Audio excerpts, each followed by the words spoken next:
Hi, my name is Jackie Steele. I'm a political scientist living and working in Japan and the CEO of enjoi Diversity and Innovation Consulting. On April 11th, we had the honor of co-hosting an event in honor of the 10th anniversary of the triple disaster in Tohoku, Japan. The event was called Co-Creating Disaster Resilience Through Storytelling, and we featured the her stories of young women's leadership in the disaster area of Tohoku. We hope you'll enjoy our event.「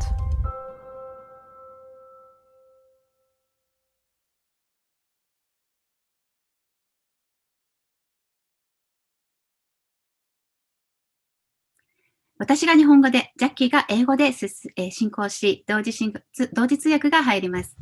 本日の通訳はアマンダさんとともこさんです。さて、私たちウェメンズアイは宮城県南三陸町拠点に活動しています。2011年の東日本大震災の後に設立され、約10年にわたって東北地方の女性のエンパワーメントに取り組んでまいりました。本日の登壇者6名は、ウェメンズアイが開催したエンパワーメント研修の参加者です。この研修、グラスルーツアカデミー東北は2015年にスタートした合宿研修で、地域のために活動する女性を対象に、宮城、岩手、福島で3日間と研修をこれまでに、東北で7回、アメリカのシアトルとロサンゼルスで1週間の宿泊研修を2回開催し、これまで100名の女性たちが参加してくれました。それではここで今日のもう一人の主催者、enjoi 多様性と革新の CEO、ジャッキー・スティールがご挨拶をさせていただきます。Hello, everyone. Good morning, good evening, good afternoon from all parts of the world. Thank you so much for joining our event. It is a pleasure for me to co-host today's event with Megumi Ishimoto. I am a longtime Canadian political scientist teaching in Japan, and also the recent founder and CEO of Diversity and Innovation Consulting. We are an edutech company, and we're working to support companies in Japan and also in other countries with intersectional diversity, equity, and innovation learnings so that we can really build a more inclusive and innovative society. Through a very thoughtful and fruitful collaboration with NPO Women's Eye over the past 5 years, while I was initially a professor at the University of Tokyo, Megumi and I were able to build a participatory action research project. And this research project allowed me to track the social impact of NPO Women's Eye, particularly of their Grassroots Academy programming in Tohoku over the last 5 years. And they have hosted 7 domestic academies and 3 international academies. And I think that, frankly, NPO Women's Eye has done such important work networking young women leaders across the region in the post-disaster context to amplify their impact, their agency, and their courage and their confidence. The goal of the research project was to sort of follow and trace the intersections of these women's leadership pathways, the challenges they were really facing at the grassroots in their communities, and the ways in which, from my perspective, their community's development post-disaster, how was that so intimately tied to their own personal and professional well-being, and tied to the way they understood their freedom, their opportunities in the region, and of course, their well-being. This project was gratefully funded by the Japan Society for the Promotion of Science and also by the University of Tokyo's Social Science of Crisis Risk project. And I had the pleasure of creating a traveling photo exhibit to feature 9 of the women, including NPO Women's Eye's leader, Megumi Ishimoto. And we were able to bring this to Los Angeles for the International Grassroots Academy held there with the thanks of Dr.Lucy Jones. And I'm thankful to be trying to compile all of these research insights I have gained from the women leaders in this room and the over 100 women who joined these academies and leadership training to build a book project and a book that will talk about the importance of nation building by women, by diverse women, in terms of building an inclusive Japan, an inclusive and diverse, and really a Japan that's going to be building a more democratic engagement for all different types of families and all different types of individuals. These individuals, these women, they defy all stereotypes. They move well beyond the very limiting perspectives of what the womenomics view of creating suddenly shining women. These impressive young women are bold, they are innovative, they choose to challenge, like the 2021 UN theme suggests, and they're really challenging these locals and, sometimes still not so local, also in Tokyo, old-fashioned attitudes and systems about what women can do and become and what they can challenge and accomplish. So I believe these are strong leaders who represent the very best of what an inclusive, innovative, open-minded, and diverse Reiwa Japan can look like and can become. And I personally am grateful and so inspired by their nation-building efforts and their vision. And we are really hearing new and inclusive voices from these women, and that's changing the face of the Tohoku region and all of Japan by extension. On that note, I wish to hand over to Megumi now to introduce the program for today and the goals of our event. And we would also we'd like to invite the speakers to bring their cameras on. よろしくお願いいたします。はい、ジャッキーありがとうございます。まずですね、このイベントを実現するために今日ご協力くださった方へのお礼も申し上げさせてください。協賛特別協力をいただいております。米日財団、一般社団法人ポテンシア、Dr.Lucy Jones 科学社会センター、US ジャパンカウンセルの友達イニシアティブ、JWLI エコシステムとフィッシュファミリー財団、どうもありがとうございます。そして今日は170を超える方々からサインアップされているので、随時皆さん参加されてくると思いますが、その中でもですね、海外からもたくさんの方が参加してくださっています。アメリカだけではなく、アルゼンチン、ペルー、スペイン、ノルウェー、フィリピン、韓国などからも参加してくださっています。また、グラスルーツアカデミー東北をシアトル、ロサンゼルスで開催したときに直接関わってサポートしてくださった方も参加してくださっています。本日のプログラムは5人の女性のストーリーテリングと1名が詩の朗読を行います。そしてコメンテーターの2人よりコメントをいただき、最後にフロアの皆様とチャットを通じてご質問やコメントの交流をさせていただきたく存じます。東日本大震災から10年が経ちました。これまで日本国内外から応援をしてくださった皆様、どこにいても気持ちを寄せてくださっている皆様、お礼と東北のその後を私たちなりにお伝えしたいと思って本日のイベントを企画いたしました。今日はストーリーテリングを行いますが、1人10分ほどの時間で5人の女性が自分の言葉で語ってまいります。震災後の地域でみんなが幸せに生きていけるよう、その場、その地域で変革に挑み続けている女性たちの話です。それではお待たせいたしました。ストーリングテリング1人目は天沢ひろ子さんです。ひっこことひろこさんは宮城県気仙沼市出身で、気仙沼市内の高校卒業後、仙台で仕事を経験した後、2010年秋に親子3人で気仙沼に U ターンしました。その後、2015年から NPO 法人浜ワラスの事務局を担っています。浜ワラスは主に子どもの自然学習を行っています。津波があった海を恐れるだけではなく、海と共に生きる街で海を使った子どもの学びの場です。それでは天沢ひろ子さんのストーリーを聞かせていただきましょう。はい、皆さんこんにちは。私は NPO 法人浜ワラスで事務局をしております天沢ひろ子と申します。宮城県気仙沼市で子どもたちの自然体験活動をしています。震災から2年後の2013年、震災により海と人が遠ざかりつつあった気仙沼で、子どもたちが海と親しむことは、この地域で暮らしていくためにはとても重要で、タブーとされた海での活動でしたが、震災を経験した子どもたちにとっては心のケアとして始まりました。この活動には2015年 NPO 設立と同時に私も事務局として関わり始めました。2015年復興真っ盛り、自分にできることは何なのかを考えているときにちょうど機会が巡ってきました。震災当時、私は妊娠中だったため、身動きが取れず、人の役に立っていない、何もできなかったという引け目がずっとありました。震災の話を語ろうとすると、胸が苦しくなり、涙が出ます。震災関連の情報番組は、今でも見ていられません。しかし、私はこの気仙沼で生まれ、そして海で育てられました。震災でとても恐ろしい海を見たけれど、どうしても海を嫌いにはなれなかったのです。もちろん、恐怖もありました。ただ、恵みもあることを知っています。それを子どもたちにも知ってほしいという思いで活動を始めました。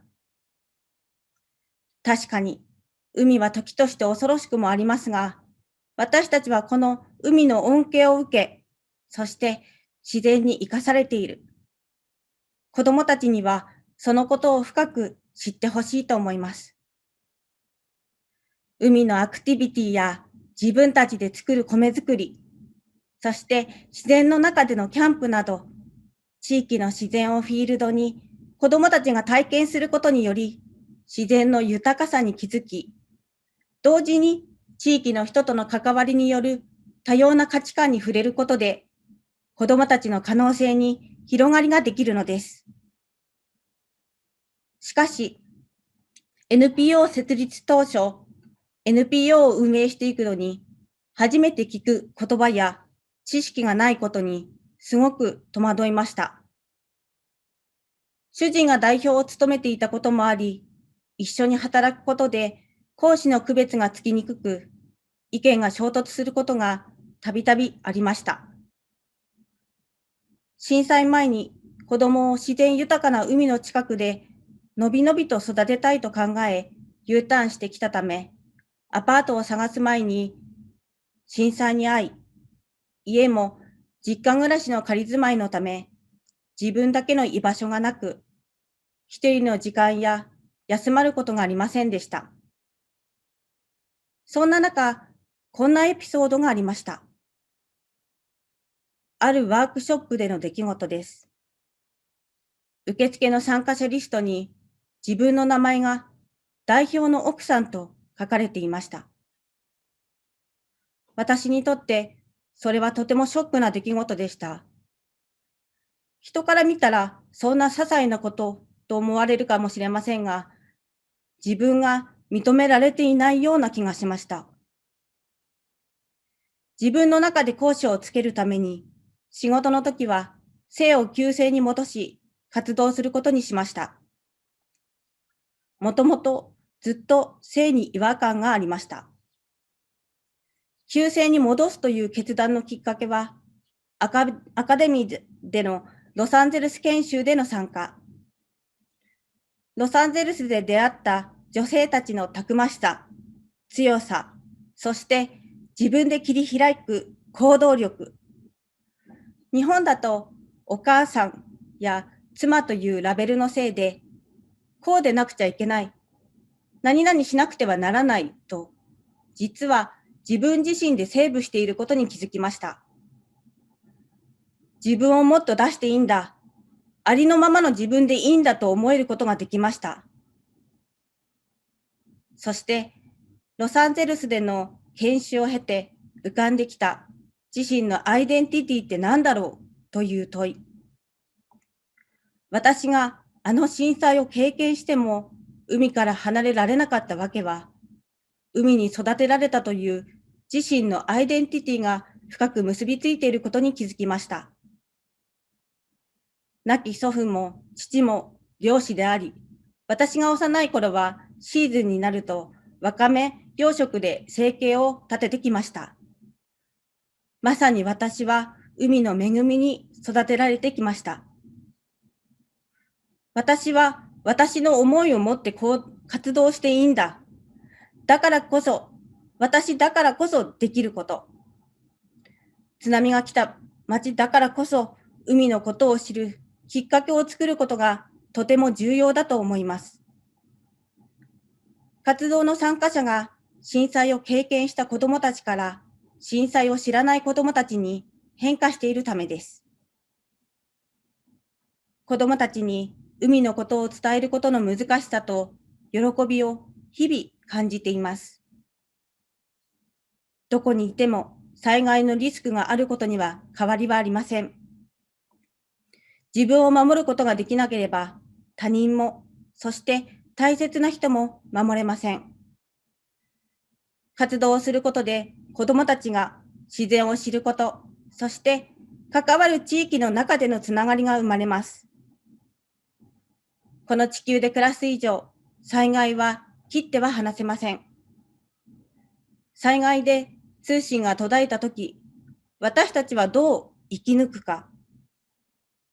それはリアルに体験すること、そして学校以外の地域とのつながりが次の世代へとつなぎ、世代を超えたコミュニティとなることが将来の安心感になるのではないでしょうか。10年を迎えた今、たくさんの方々に震災を経験した気仙沼のこと、そして東北のことを伝えていきたいと思います。そして災害について語り合い、一人でも多くの失われなくて良い命が守られるための方法を一緒に考え、そしてアクションしていきたいと思います。ありがとうございました。Thank you, Hiko, for your important work, bringing back the joy of the ocean to children and to parents who have experienced such trauma through the events of the 3/11 Great East Japan earthquake and the tremendous tsunami experience. Your organization's efforts are so pivotal to the healing we need for our hearts to move back to living with the power of Mother Nature, and that power is impressive, it is awesome. It can also be frightful, but finding a way forward to live with the ocean as your organization is doing is so important to the next generation, and that we can find also a new balance. Also, I think it's so fascinating your sharing about your experiences, having your name dropped from recognition and your struggle to, in some ways, assert that you have individuality, and that needs to be honored from the local governments all the way through to national governments, and hearing the voices of all individual leaders and citizens in Japan is key to moving forward with a diverse and inclusive society. Thank you.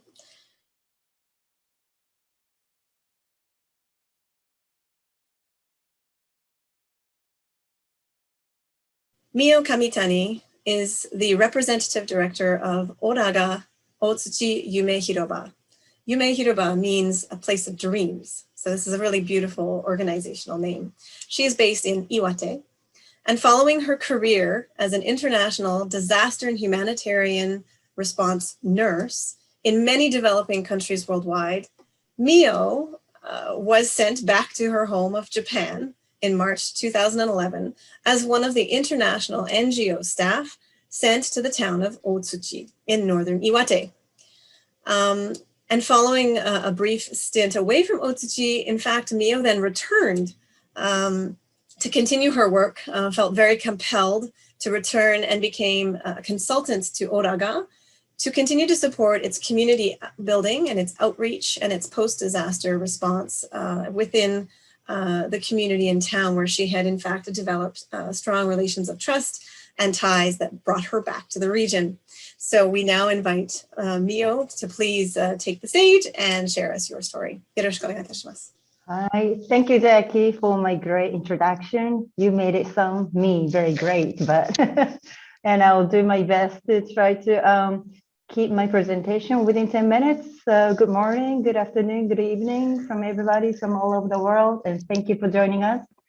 As Jackie introduced me, I'm Mio, and I usually don't like using slides too much on this kind of presentation, especially this is a very short, presentation, but to keep me on track that I can finish my story in 10 minutes, I did create some of the slideshows. So I'm going to share my screen and go from there.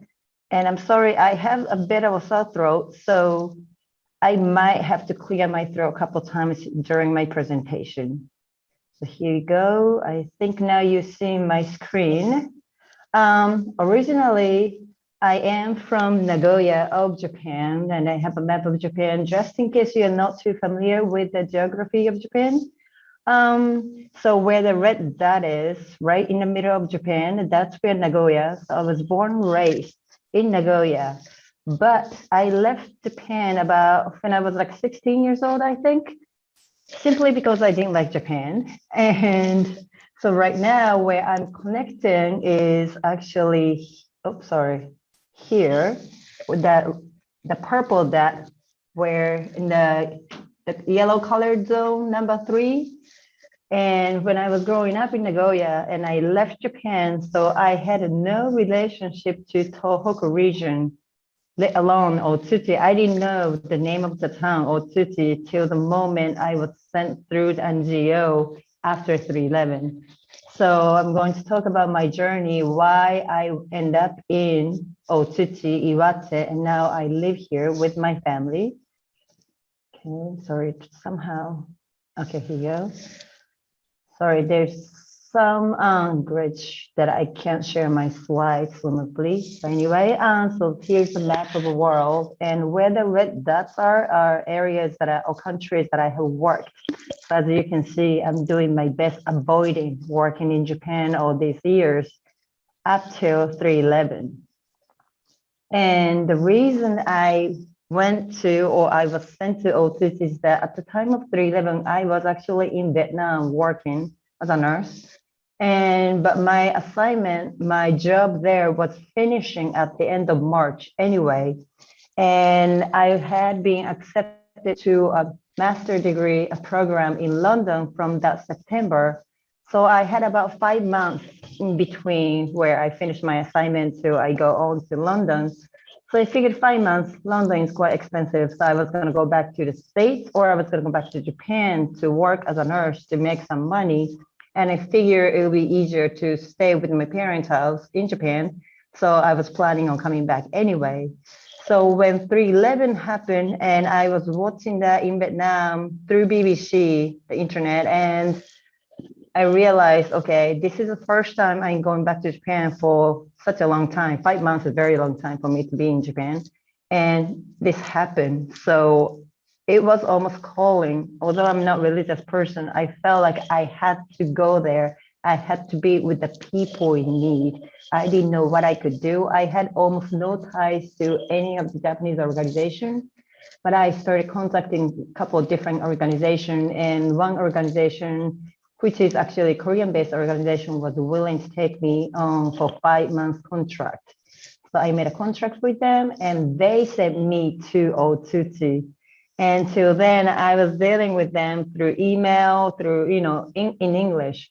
So I didn't know how Otsuchi spelled out in kanji till I got there, and I saw Otsuchi, the street sign of Otsuchi in the mud. And I realized that I was thinking big, like sand, and it actually wasn't the kanji for it. So that's how ignorant I was to the area and also to the Tohoku region. And when I got to the town looked like this. This is one of the main elementary school in Otsuchi. And Otsuchi was also hit by earthquake and tsunami, obviously, but also they were engulfed in very bad fire that lasted about 3 days and 3 months. And after they burned down everything, the fire finally ceased. But the mountain fire actually was going on till the beginning of May. So that's how long the fire was going on. And I stayed here, like I said, about 4.5 months, and left to do my master's degree in London. But I always wondered what was going on in Otsuchi when I was in London. One of the reasons is obviously because I created a very good relationship with a few people, and we are connected through Facebook and all other social media. So we knew the development and progress of the Recovery Act. So I was very keen to see that in person too, while I was still in London. But also I was very curious I left Otsuchi in a way thinking why people were so attached to this area. And I hope it doesn't come out in the wrong way, but when I got there, like I said, all I saw was this endless pile of debris, just as far as you can see, just debris just lies, and it all burned down. It was as if I was, in the middle of the movie set, or the scene that was seen in my social science textbook back in like 5th grade and 6th grade after the atomic bomb explosion and stuff like that. So I'm standing in the pile of debris, and I have no attachment to the area, but I'm still feeling hopeless and thinking, how could we even rebuild this place? And what would be the purpose of rebuilding this place? But then at the very same time, I kept meeting the people of Otsuchi saying, yes, we're going to rebuild this town, or we want to rebuild this town. Or people would say most confidently that, yes, this town will get rebuilt. This town will be fine. So don't you worry, it will be fine. So I was always very baffled and curious as why they're so sure about this town being rebuilt will be fine in future, or what's the reason they want to rebuild this town? What's the reason they want to keep connecting to this town? Because up till then, what I have read about Otsuchi was all about, like, okay, this is a very small town on the coast area of Iwate, the business and economy has gone down, the population is shrinking, and most likely, eventually, the town have to merge with, have to be joined by the neighboring bigger city, because they won't be able to support themselves and stuff like that. So I was reading all the negative things about Otsuchi in the future. So when I met the people of Otsuchi and they were talking about, okay, we'll be fine, we rebuild this town, we want to keep living this town, that was a very different sense of what I had read from the paper. So I think that kind of struck me the most, and I was always curious about why this town is so special to these people after what I consider is everything was gone. So when I came back to London, I went to visit Otsuchi to see a couple of people that I made friends with. And they happen to be members of Oraga, my current organization. And they asked that they're looking for a consultant for 3 months. So I said, okay, sure. Okay, I'm in between assignment anyway, so I can help you guys for 3 months. See, I even thought I was helping them. But anyway, that 3 month contract turned into a year-long contract, right away, because I realized what I could do in 3 months was just not enough. And at the end of 12 months, at the end of the year, I became the head of the office. And at the time, I married my husband, who is in this picture. I let you guys guess which one is my husband. Not the guy next to me, so you know which one. Anyway, so initially when I joined the organization, they were pretty much doing everything. Because one thing very unique about Otsuchi is that we are the only town in all disaster municipality that lost the mayor, and also 70% of top executives in local government was gone in tsunami. On top of 1/3 of the local officer, but also also perished in tsunami. So the government wasn't functioning much at all, even year after. They were doing what they had to do, so they couldn't do any extra work. So anything they couldn't do, they were passing that, the project or whatever funds to us. So we pretty much did everything we had to do for first 2 years or so. But eventually we start talking about what our purpose is for staying here and rebuilding Otsuchi, and we came up with 3 main projects. And one is to organize disaster preparedness study tour, and that's where I met Jackie and Megumi and other people. And the other is running the entrepreneurship programs especially for high school students here, so they get to see bigger world out there. We try to make them connected to students from different parts of Japan or different parts of the world, so they we don't do that to encourage them to leave Otsuchi, but we think it is important for them that the world do exist outside of Otsuchi, and it is up to them to choose where and what they want to learn.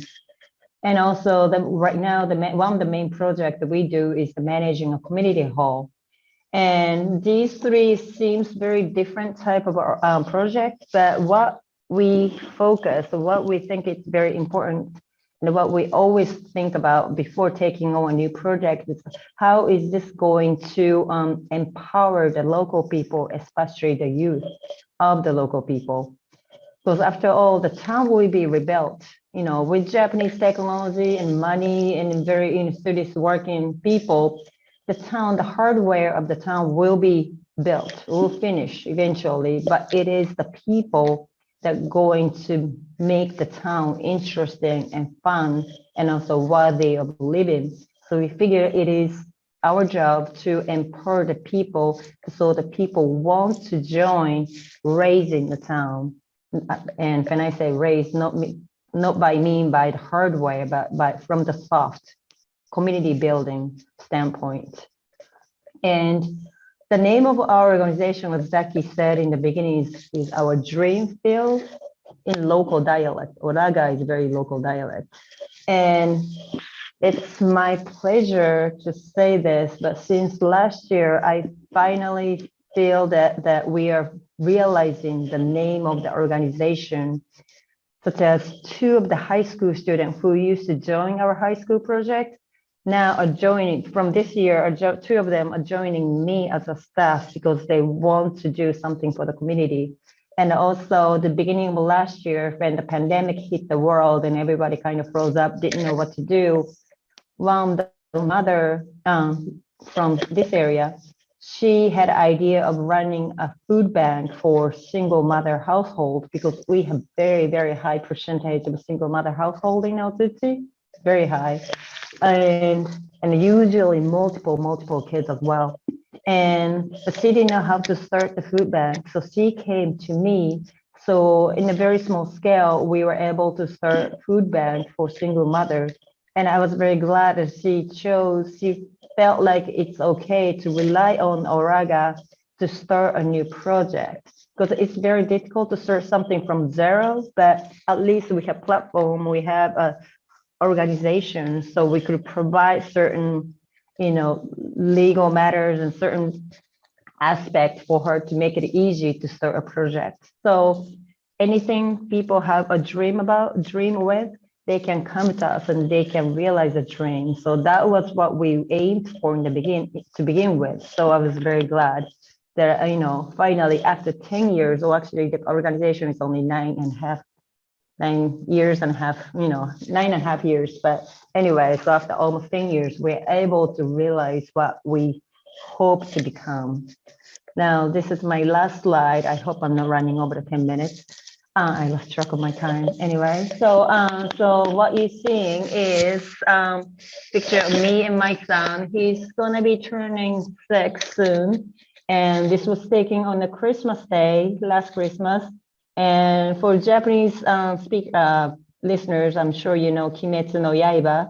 So obviously he's crazy about Kimetsu no Yaiba. So his father, my husband, made a box that Nezuko is in to be carried. But anyway, for those of you who didn't understand, sorry.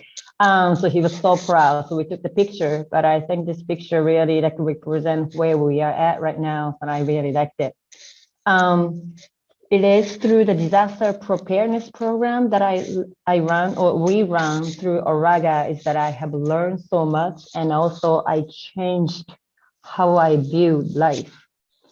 And when I talk about disaster preparedness program, it is often mistaken for, it's about, okay, what you are going to prepare, what you're going to store up in your house, and, you get an emergency bag ready, and you know where to go in case of emergency. And yes, all those, all of above are very important to do because you never know when the natural disaster strike you.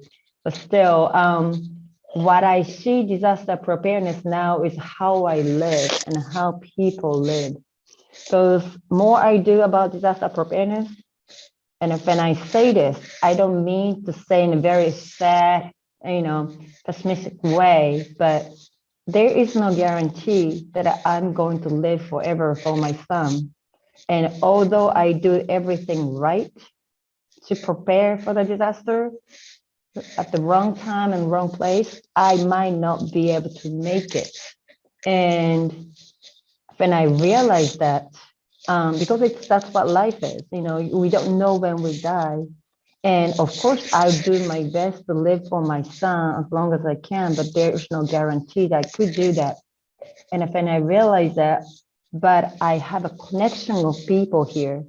There are enough people who care for him besides my family members, some extended family members, the community and group of people who love him, who care for him. If he's running around my house on the street, they would, say, hey, what are you doing? And if the cars come by, they say, watch out, there's car coming, and stuff like that. And I realized that what I can pass on to my son as a parent is that the connection of love, the connection of people who are going to care for him and love for him if I wasn't there. So when I came to that awareness, I realized that that's what the community is. And the people of Otsuchi knew that and had that. And that's the reason that they were so confident that they are going to rebuild Otsuchi back 10 years ago when we are standing in the middle of debris, just piles, endless, pile of debris. So I never knew what the community was growing up in Nagoya, but now I feel like I'm a part of community here, and I feel very connected to a lot of people here, and that gives me a sense of security that I can raise my son and I can be with my family here. So I'm very grateful. Like I said, when I joined Oraga for 3 months contract, I thought I was going to help them, but it is actually people of Otsuchi that helped me to realize what life is and how wonderful the human connection can be. So for now, I think I'm going to stay in Otsuchi and in Japan and do my best to keep connecting, keep creating webs of people connection. So that would be my gift to my son as he gets old.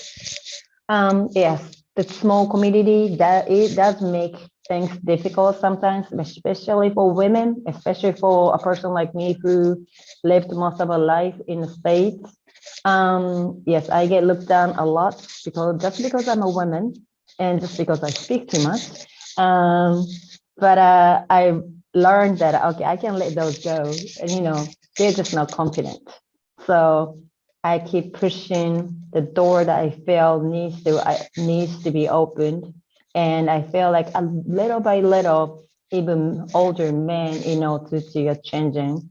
So I hope to keep pushing as far as I can and try to enjoy my life, because that's another my mission is that I want to show how much I enjoy my life here to the younger people here. If the adults are enjoying life here, the kids will learn, okay, we can have a very enjoyable and very fun life here. And that's the best way to recruit or ask kids to stay in the community. Okay, that's it. Thank you for listening.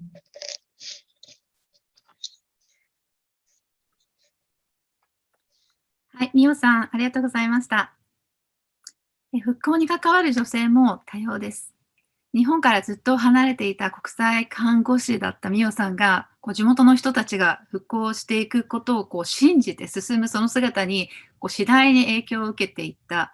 なんかその自分の変化の過程を私たちに教えてくれて、で、とにかく人とのコミュニティ、これが本当の防災の中でも一番大事だっていうことを教えてくれたように思います。みおさん、ありがとうございました。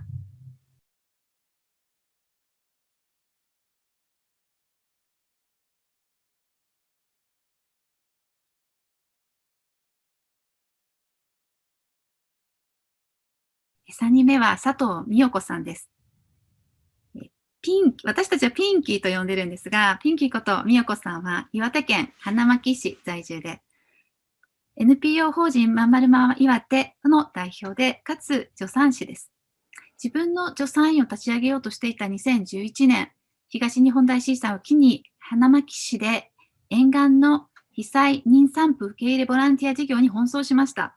その活動を通じてケアの重要性を再認識して、助産師とママをつなげる産後ケア、産前産後サポート事業を開始しました。それでは佐藤美代子さんのストーリーを聞かせていただきましょう。ピンキーお願いします。はい。皆さん、こんにちは。私は NPO 法人まんまるママいわて代表理事佐藤美代子です。ピンキーと呼んでください。職業は助産師です。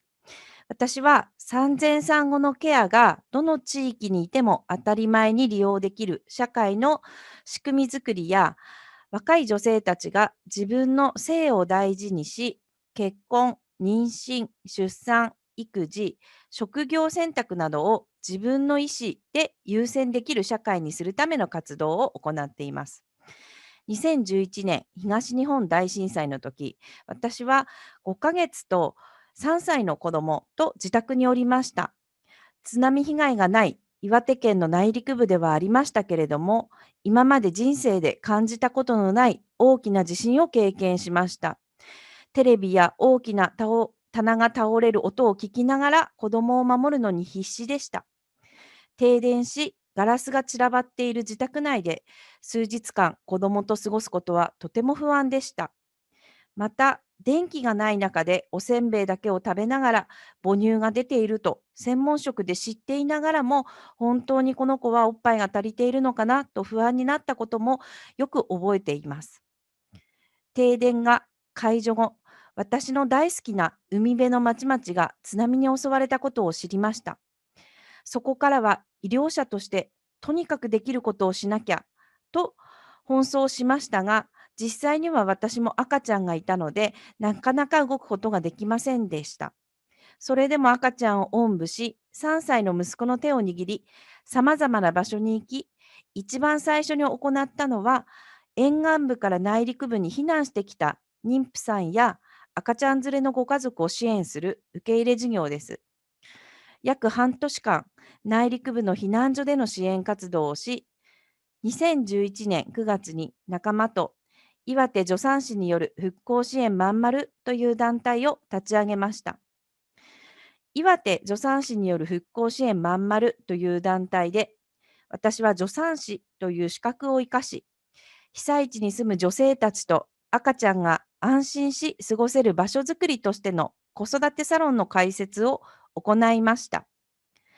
2時間の茶話会で語られる女性たちの話は、とても我慢強く、自分さえ我慢すれば、自分さえ頑張ればという忍耐強い言葉でした。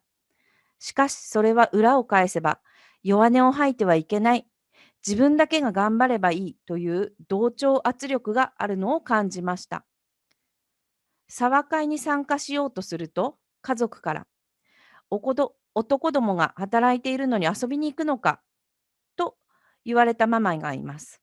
そこでそのママは、助産師さんが来るので赤ちゃんの体重を測ってもらえるんだよと言い、堂々と外出できることを喜びました。みんな我慢してるんだからわがまま言わない、もらわないと、避難所で配られる物資を十分に受け取ることができない自宅に避難している女性が、私たちが持っていく女性宛てに送られてきた物資を喜んでくれました。そのうち、次の赤ちゃんは男の子を産まなきゃダメなんだ。あるいは次の赤ちゃんは女の子を産め。とか、もう妊娠はするな、働けと家族に言われる女性たちにもたくさん出会いました。リプロダクティブヘルス&ライツという概念が沿岸部や岩手県には乏しいということに愕然としました。もっと驚いたことは、若い女性たちにもそれをおかしいと思わないことでした。どうせ離婚しても食べていけないし、義理のお父さんやお母さん、それが彼女たちが言えばそれがすべてと信じている女性の多いこと。自分自身の体でパートナーもいるのに自分の生殖の権利も守られない女性たちのために、もっともっと産前産後の時期をスタートとし、自分自身の体と心をいたわり、大事にする文化を作っていきたいと思いました。私には一人忘れられない女性がいます。2011年、震災直後に会った A さんです。彼女は当時妊娠中で、ご主人を震災で失いました。配送の仕事中に行方不明になったご主人。実家は沿岸部なので、全壊流出、津波で流されてしまいました。しかし、A さんの住所は内陸だったために、罹災認定されませんでした。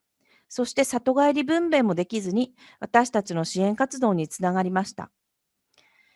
もしかしたらハワイあたりに流されて記憶がなくなってるのかな。なんか旦那がひょっこり帰ってくる気がして、と力なく笑っていた彼女が、実のお母さんから、他にも大変な人がいるんだから、もうあんたも母親になるんだから、泣き言を言わない。と言われて、5月に元気な赤ちゃんを産みました。そこから彼女はご主人に関することは何も言わなくなりました。そこから毎月毎月、沢会で育児の悩みはたわいのないおしゃべりを続けて4年目の春、彼女が私に言いました。美代子さん、私幸せになっていいのかなと聞いてきました。実は彼女には新しいパートナーができていました。そして再婚を検討していました。4歳になった息子も彼に懐いています。しかし、震災で流されたと思われる夫の亡骸はまだ見つかっていませんでした。私は幸せになってもいいんだよと彼女を抱きしめることしかできませんでした。私たちにできるのは、新しい道に立つ女性のそばに寄り添うことだけです。2016年、岩手県内で初めて産後ケアハウスの立ち上げを行いました。産後ケアとは、産前産後の時期を大事にして、元気に育児できるように専門職やその他のスタッフがケアできることです。田舎では必要ないんだ。産後ケア欲しいなんて聞いたことない。若いあんたにできるの？と否定的な意見が多い中、チャレンジしたのは、2011年から私たちが支援した女性たちが仲間になったことでした。被災し、妊娠、出産、子育てに苦労した女性たちがケアを受けることでエンパワーメントされ、次の女性たちにより良い環境を提供しようとコアチームに入ったことで、より具体的な支援策や、また助産師の専門職以外の知識の豊富さに助けられて、一緒にチャレンジできました。私たちの団体の、今の現在の副代表の佐々木も、大槌町で妊娠中に被災し、当時内陸部に避難してきたお母さんの一人です。今では私たちの団体にとって、とても頼りになるかけがえのない存在です。昨年から今年にかけては、新型コロナウイルスの影響で、県外に出ることができなかったこと、親しい友人同士の会食ができなかったことで、自分のストレス回避が難しくなったと感じています。また、コロナウイルスで不安を抱えるママたちがうつ状態になり、それを支える私たちも疲弊しました。しかし、震災で自分たちの気持ちに正直に過ごしていいことを知った。また、状況は少しずつ進んでいくと実感した経験から、今も立ち向かうことができています。今、2021年の時点で産後ケアは3市から委託を受け、また子育てサロンは4市町村から委託を受け、現在も釜石や大槌町など被災地を含む県内で活動しています。わずか4人でスタートした小さな活動が、現在法人化し、年間4000万を超える事業費をやりくりし、10人以上の雇用を生む団体になりました。今では年間1000人以上の母親たちが私たちの事業を利用してくれています。少しずつですが、自分を大事にするという文化が浸透していけばいいなと感じながら活動を続けていきます。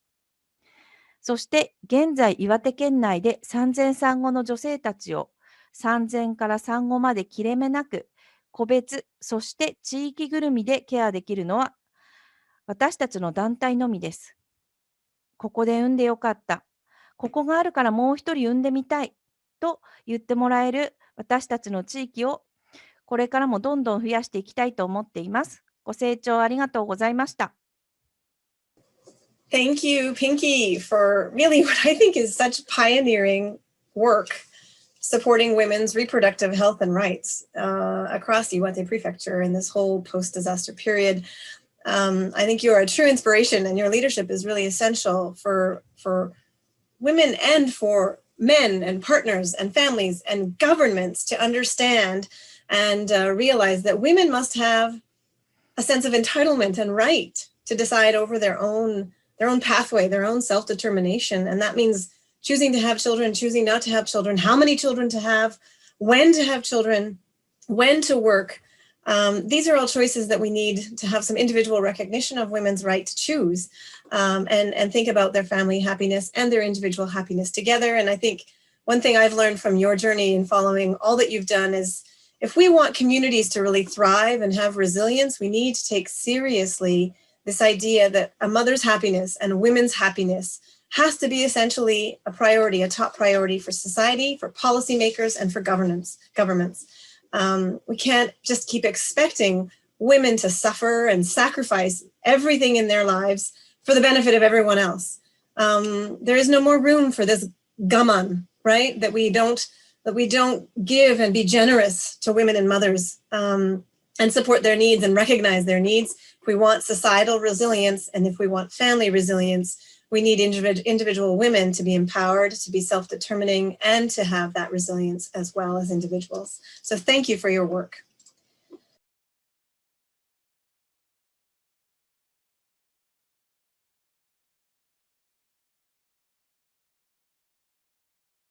At this moment, I would now like to introduce another pioneer from across the world, a pioneer in the world of science, notably in the area of seismology and disaster communications in the United States, Dr. Lucy Jones.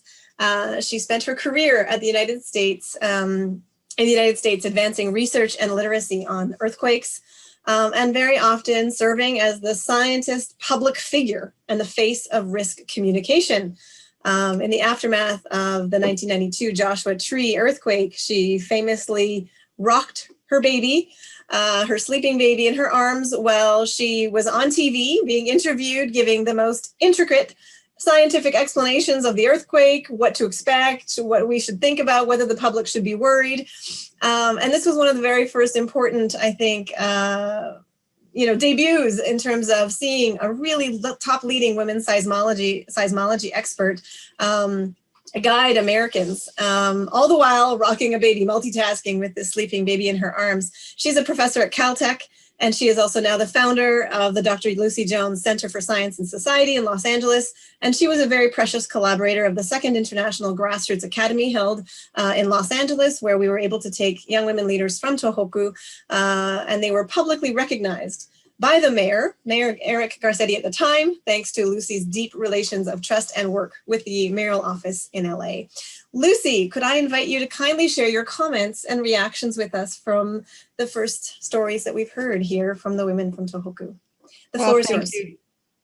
Thank you, Jackie. And of course, all of these women, I was, glad to meet some of them here in Los Angeles. And of course, I got back to talk with Mio going back to Tohoku to try to explain how, as a scientist, I look at what's going on there. And there's a few themes that I hear, and I bet you we get a few more of them as we go forward too.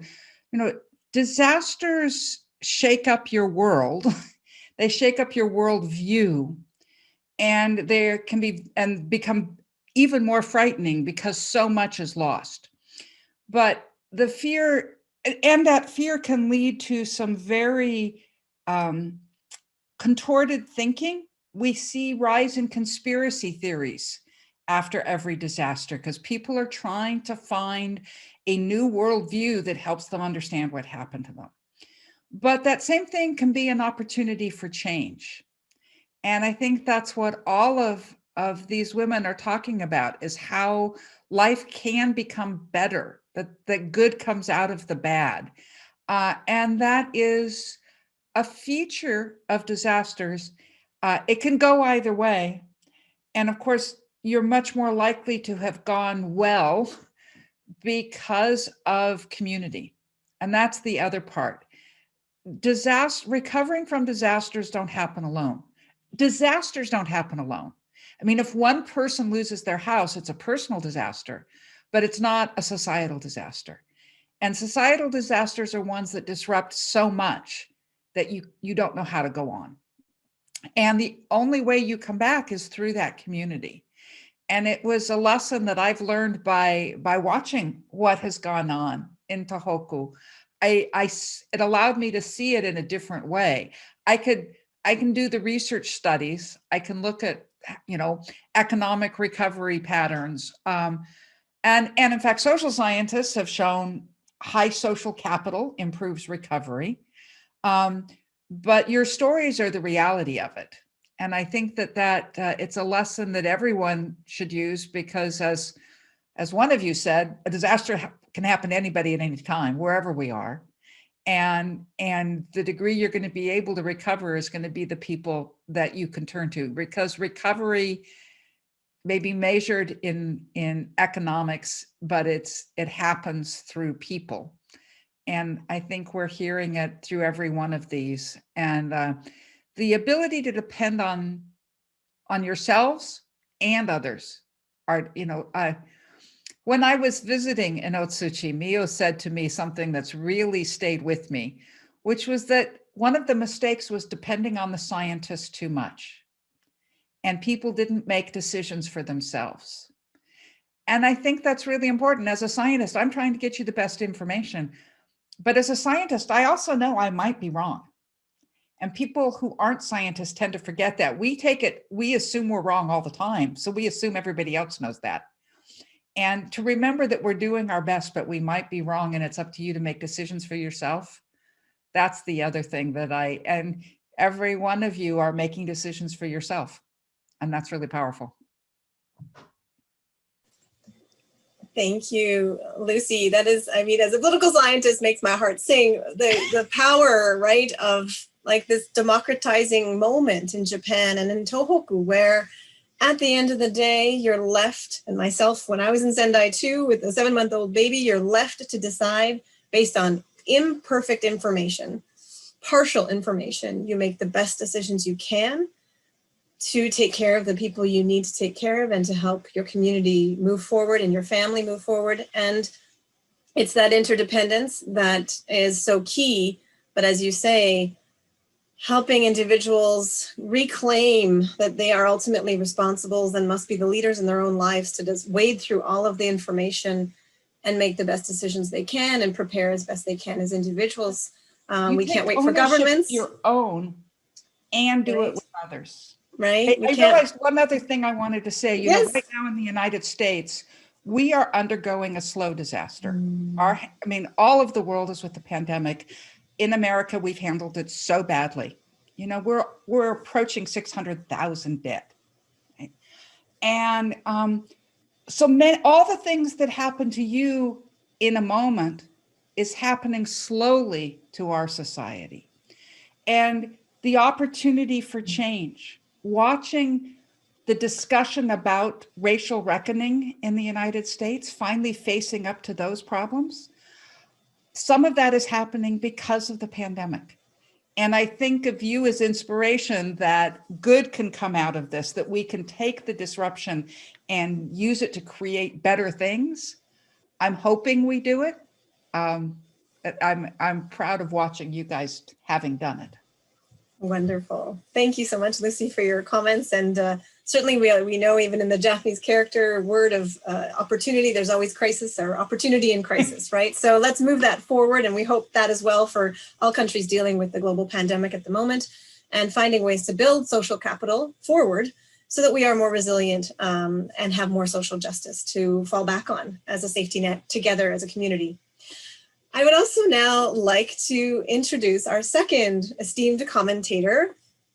Jim Ulak became president of the U.S.-Japan Foundation in November 2019, and he came to the USJF after serving nearly 25 years at the National Museum of Asian Art Freer Gallery of Art and Arthur M. Sackler Gallery at the Smithsonian Institution in Washington, D.C. And I think it's really interesting, worth noting that on April 29th, 2010, the government of Japan awarded Mr. Ulak the Order of the Rising Sun, gold rays with rosette, in recognition for his exceptional achievement in strengthening the Japan-US bilateral relations in the area of cultural exchange.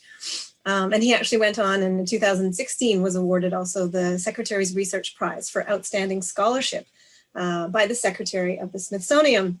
So we are very fortunate to have this Japan cultural expert with us today.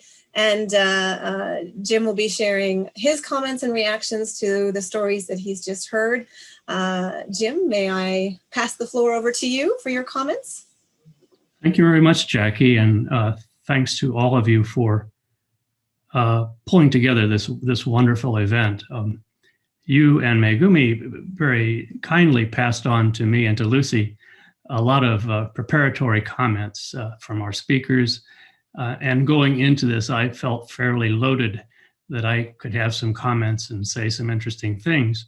But all that fell overboard as soon as I heard our three speakers. It shifted my mind. And I'd like to comment, first of all, just briefly on something that each person said. To Hiroko's comments, first of all, I think she's engaged in a fascinating approach to resilience, to recovery. And it was going through my mind that how would I look at nature after being involved in an event like that? She mentioned about being afraid of the sea, afraid of the ocean, and to go back and to embrace it, to me, is one of the great acts of courage. Her life is there, her family's life is there, and it's like learning to drive again after an accident. It's all of these things that I think might go unnoticed, but are profoundly important when there are disasters. Big transport airplanes fly in supplies, doctors rush to help people, all these sorts of things that we take to associate with disaster recovery. But it's in this more subtle, almost primal way that she has gone back to the sea. I noted in her biography she's a surfer. And to have the courage to do that, I think is a terrific lesson. I really appreciate that. Mio's comments were particularly striking. Vast experience worldwide, a nurse, all of this experience, skill coming back to a Japan that she has felt ambiguous about. I thought that was a fascinating story, but what struck me was the notion that where she redefined what disaster preparedness was. You can have all the canned goods you want. You can have all the phone networks you can imagine to protect your children, your family. But at the end of the day, there's nothing that can protect you. And that realization, that deep realization in your heart, is a profound lesson. You do what you can. It came to my mind, I knew a very old man many years ago, 30 years ago. He's since passed on. But he was living in a village not far north of the 38th parallel in Korea when the invasion came down, what became the Korean War. He fled and managed to escape. But ever since that day, from about 1952 until he passed away in the 1980s, wherever he was, he always kept a small bag packed by his door with his toothbrush, clean clothes, some cash. He never forgot that. He was always prepared. That's a charming story. It's a terrifying story, but he never talked about preparing his heart.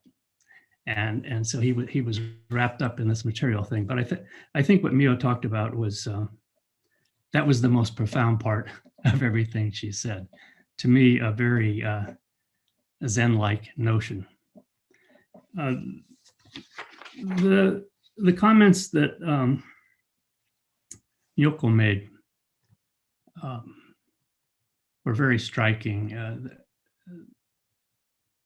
What she said about some of her clients, if you will, her patients, if that's what a midwife calls the people she helps, that she was able, through conversations with a woman, allow her to be happy, allow her to recognize that life goes on, things change, but disaster doesn't mean the end of things. I thought that was quite remarkable. In each of these stories, I was struck by, that great old Japanese thing, gambare, hang in there, put your head down, don't complain. And how sick that can be. And I was thinking the difference between gambare and resilience is a huge difference.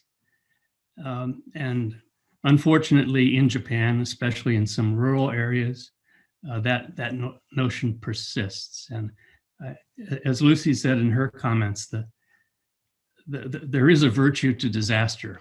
It rips things apart. It rips structures apart. I've long been a student of the tension between general populations of Japan and Japanese government, the distrust for government, yet the acquiescence to government. It's very hard to set up NPOs in Japan. I know that from long experience. Government can sometimes be a competitor with the idea of people volunteering and gaining strength. So all of these things, all these stories brought together that notion for me again. One more thing that being an American of a certain age, my father fought in World War II. And when he would talk about soldiers on the battlefield breaking up, cracking up mentally, it was with a certain derision, not with respect. There was something, it's kind of a cowardness on the battlefield. And it was only after the Vietnam War, and now, of course, America's involvement in the Middle East and Afghanistan, Iraq, and so forth, that we've come to learn about this post-traumatic stress syndrome. And it doesn't just happen to people, it happens to societies. 10 years away from 3/11, obviously Japan is still going through this. And I'm happy to see that some conversations can begin that recognize that. Recovery doesn't mean building new buildings, getting clean clothes, getting back to normal. Recovery means a much larger healing. And I'm very impressed by the way our guests, our speakers tonight are approaching that each in their own way. Those are my comments. Thank you. Thank you so much, Jim, for such enlightened also comments and sort of a deep reflection on the broader, I guess, political psychology of what disasters do to our human systems, to our people systems, to our relationships, and to our hearts more than anything. And I think, as you mentioned, that comes through loud and clear in the three stories we've already just heard.4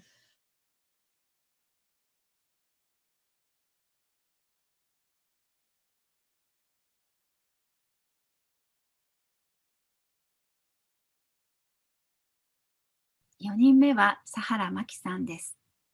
真紀さんは福島市出身、現在も在住していますが、18歳の時に気仙液晶被害者に就職するために東京へ行かれました。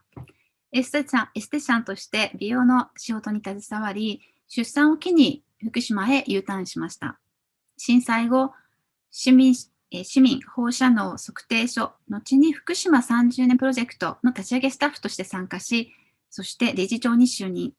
2019年には福島市市議会議員に立候補し当選。現在は市議会議員として、また理事長として活躍されています。それでは佐原真紀さんのストーリーを聞かせていただきましょう。真紀さん、よろしくお願いします。私にとってこの10年間は見えないものと戦い続けた10年間でした。15年間東京で仕事をしていたんですが、出産を機会に子育てをするなら自然豊かな自分が生まれ育った故郷で子育てをしたいという思いで福島に帰ってまいりました。で、子育てをしながら、同じような子育て中の女性たちを中心に癒しの場を作って生活していました。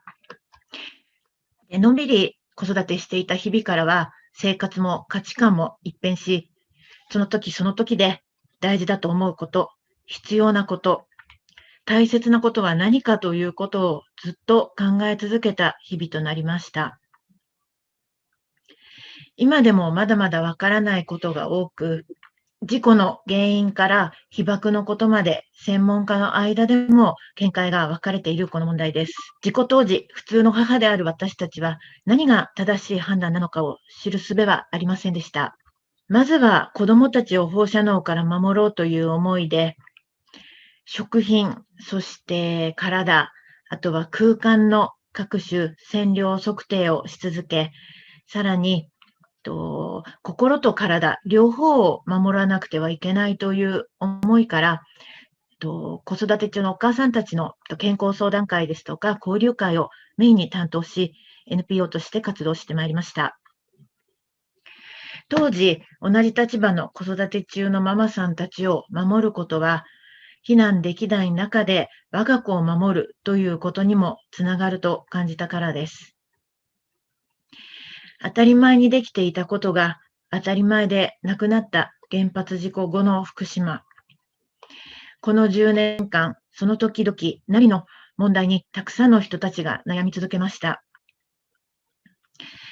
住み慣れた大切な故郷からの避難を選択した人、避難をしたくても事情によってそれが叶わなかった人、そして価値観の違いから家族、友人とのつながりを断ち切るしかなかった人、何が正しい情報なのか分からず、様々なことを選択しなければいけなかった日々。年を得るごとにそれに疲れ切り、楽になれるわけではないと分かっていても、もうその話題には蓋をしてしまうしかない。そんな10年間を暮らしてきた人たちが多かったと思います。そして辛かったのは、どんな選択をしても違う立場、違う考えの方々からジャッジされたり、非難されたりしたことでした。例えば、子供の健康を一番に優先し、母子避難をした人は、子供が大切じゃないのかと責められたり、また、子供の健康を考えて母子避難した人は、福島が大切じゃないのかと、逃げた人という扱いをされたり、福島に残る決断をした人は子供が大切じゃないのかというふうに言われたりしたことが本当に辛いことでした。2011年に活動を開始した私たちは、市民がその時で持つ放射能への不安に対し、選択ができるような判断材料を提供しようと活動し続けてきました。そして、セシウム137の半減期は30年かかるということから、30年くらいは子どもたちの未来を見守っていきたいという思いでつけた福島30年プロジェクトの活動はまだまだ続いていきます。それぞれが正確な情報や知識を得て自分で選択する、判断する、そして自分で決める。そのための次世代の未来につながる学びの場の提供と情報発信を続けていきたいと思っています。多様性という言葉、10年前には意識したことがなかったのですが、震災を経験し、まさにその多様性を大切だと考え直しました。それぞれが大切だと思うことを選択でき、尊重できる社会であるべきだと感じ、強さとしなやかさを重視して、この10年間暮らしてきました。そして震災から7、8年経った頃、NPO だけでは足りなかった部分をどう変えていけるのかということを考え始めました。ウィメンズアイが企画しているグラスルーツアカデミーに参加していたこともあり、意思決定の場に女性の声が足りていないということをすごく問題だと感じていました。ジャッキーやめぐみさんたちの話を聞いていて、そこに力を入れていかなきゃいけないと感じた私は、市議会議員選挙に出馬をし、最下位ではありましたが、無事当選することができました。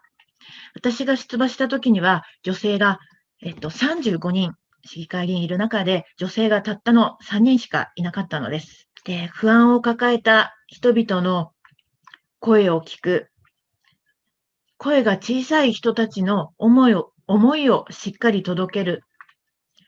NPO として活動してきた私は、社会的弱者と言われる人たちを守りたいという思いが一番でした。そして、不安を抱える人々をどう支えるかは、NPO も市議会議員としても役割は共通しているように感じています。市議会議員になってからは、女性の力を生かした防災にも力を入れています。そして感じることがあります。このコロナ禍である今、当たり前にできていたことを止められ、自粛を促され、思うように動けない我慢だらけの2020年、そして今の日本。心と体の健康と経済を回すことが天秤にかけられての様々な矛盾や、そして立場の違いによって様々な、葛藤があります。どの選択が正しいのか分からず、考えや価値観の違いに口をつぐむ瞬間も多くあったと思います。それでも正解が分からない以上、念のための行動を取るべき。このコロナ禍を経験して、私は原発事故後の福島の状況とかぶって見えるところがいくつもあったように思います。これから20年先に未来を担う子どもたちが健やかに成長できる時代を迎えていくために、私たちが、そしてこの福島が健全な暮らしを回復するまで見守っていくつもりです。その時は不安なことは不安だと言える。そして価値観の違いを尊重し、認め合える社会であってほしいと願っています。Thank you so much, Mackie, for sharing your journey. And I think it's so exciting to see, just for me as a researcher, following your journey from a stay-at-home mom predominantly who was having a business at her home and then becoming through this crisis opportunity involved in this NPO activities and citizen science, if you will, at the grassroots, and pivoting that forward to create a space of inclusion for women and for mothers to have a space to think through what they needed to decide for their families. And now how you've become the voice to amplify those women's concerns and those mothers' concerns and diverse concerns to City Hall. And now as an elected city councilor, I think it's such a tremendously inspiring journey. And I'm really so grateful for all of the work and efforts you've done at the grassroots individually, but also mobilizing your communities and all of the women who support you.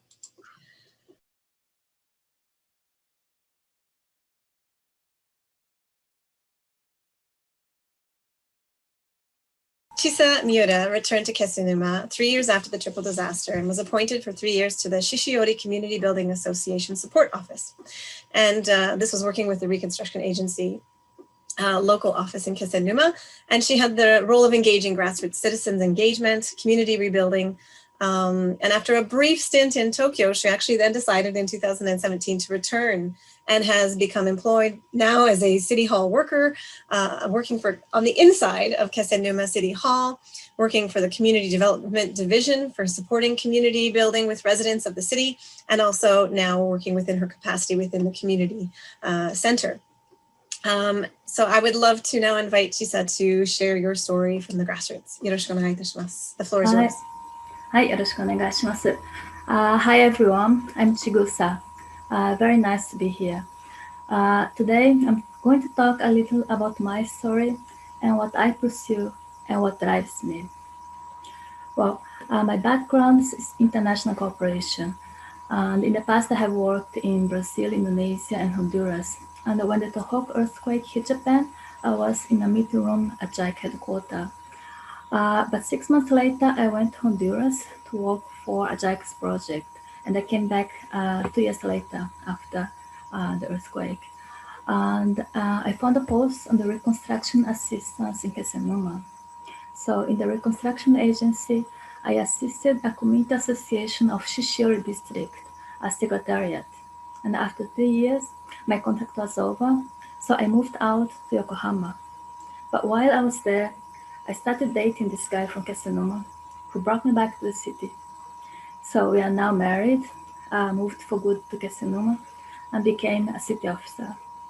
So out of these 10 years, I spent 3 years I spent working abroad, 3 years I spent working for the community association, and another 3 years in the local government. So I'll talk about these 3 stages in detail.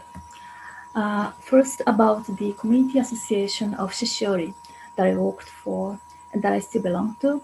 My role as a secretariat was to assist the community to get together and discuss how they want their town to be recovered and have their voice heard by the government and or act on it. So basically my work was to promote citizen participation in the recovery process.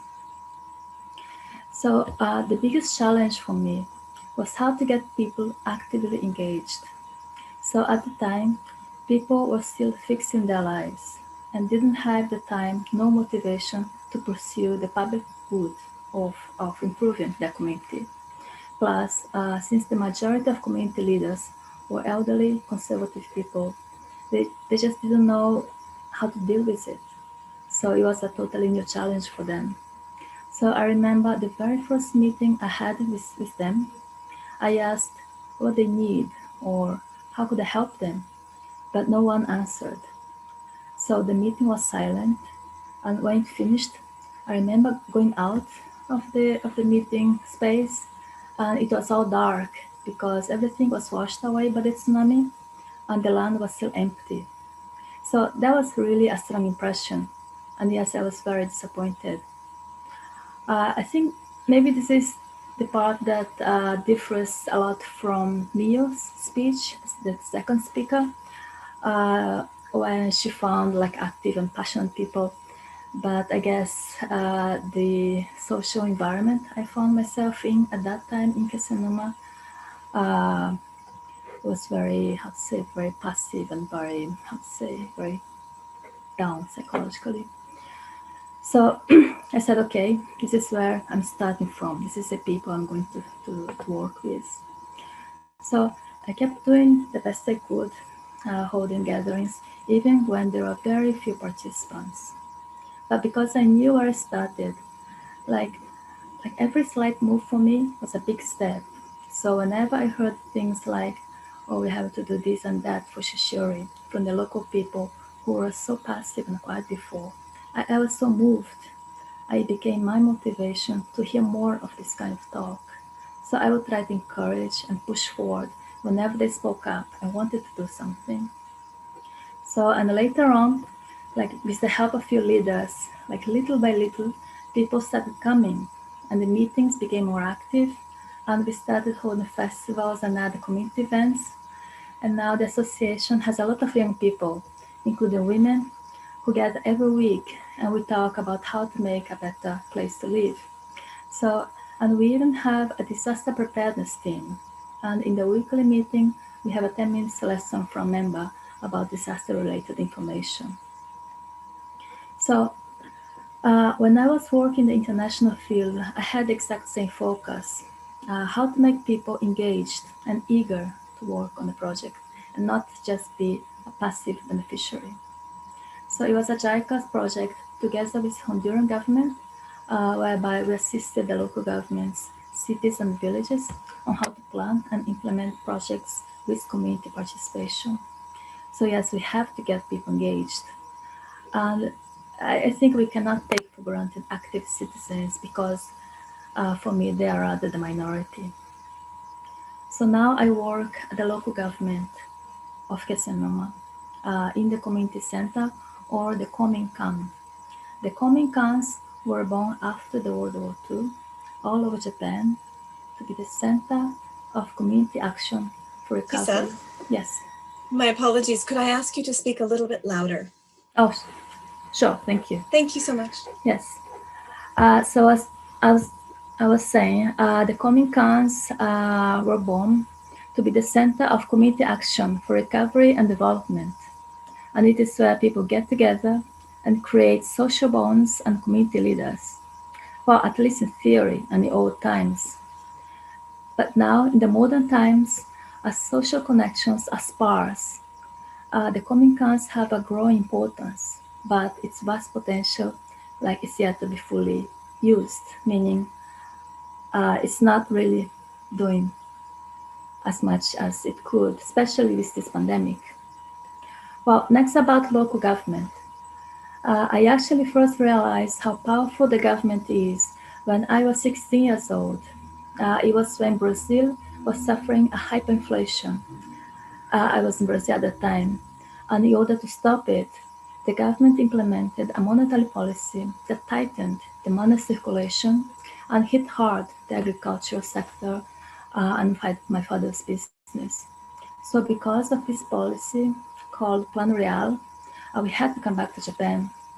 So I realized how influential the government can be, for better or for worse, because it does change someone's life. So in my undergraduate studies, I wrote about local government, and I took my master's at the School of Public Policy and Administration in Carleton University, Canada.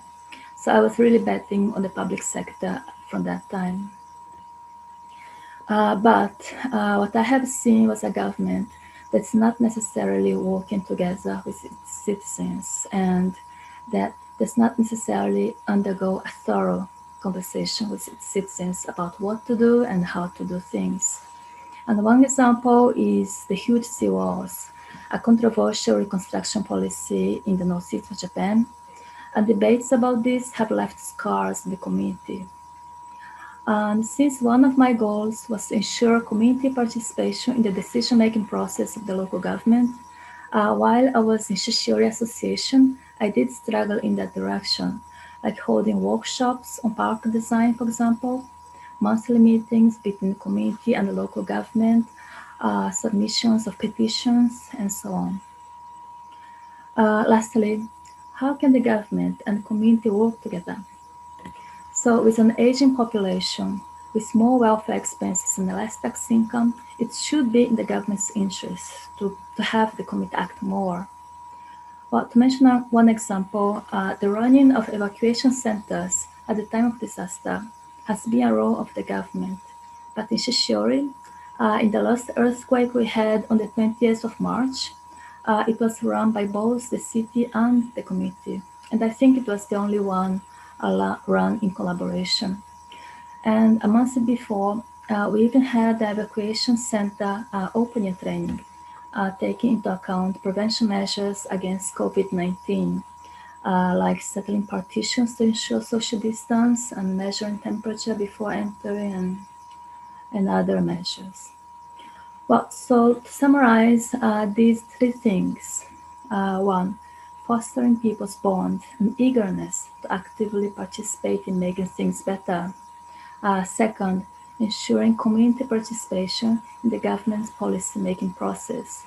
And third, pushing forward collaboration between government and community. So these three things has been what I have been working for, and in my view, directly enforces disaster resilience. So I want the government to be closer to the community and hear them more and work together, and the community to be active, and the government to encourage it, not undermine it, which happens sometimes. So I'm working on these three aspects, and what I'm being able to do is really small and subtle, and I feel like giving up sometimes. But like every small step in this direction is a meaningful, big step for me. So I'd like to invite everyone to see hope or to see some light in the role of local government and community participation, and take into account these aspects in your activities as well. That's from me. Thanks so much for listening.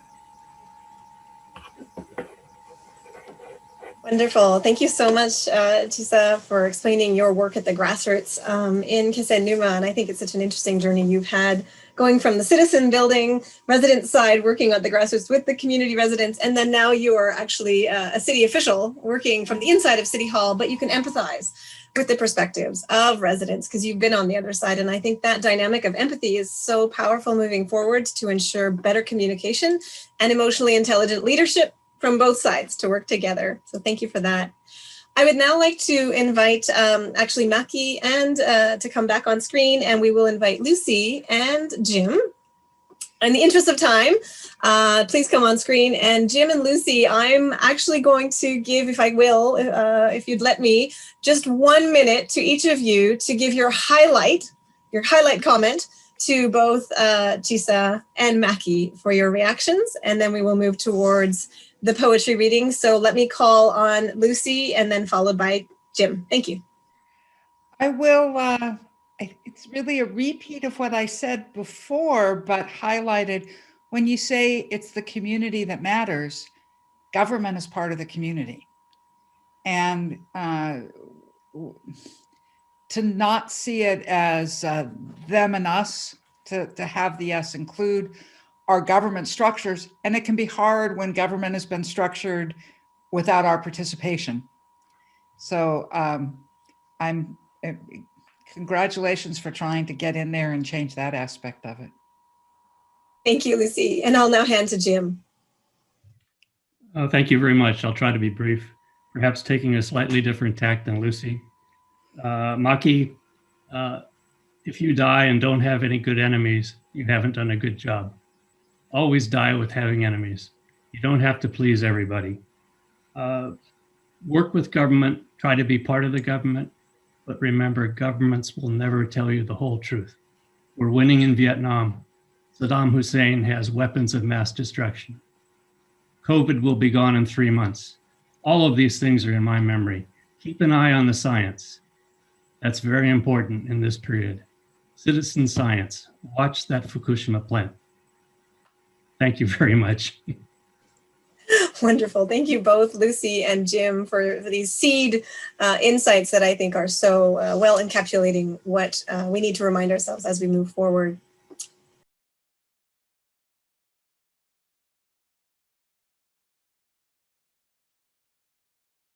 この後は詩の朗読のパフォーマンスです。話してくださるのは長島楓さんです。彼女は福島市出身で、現在は東京に在住しています。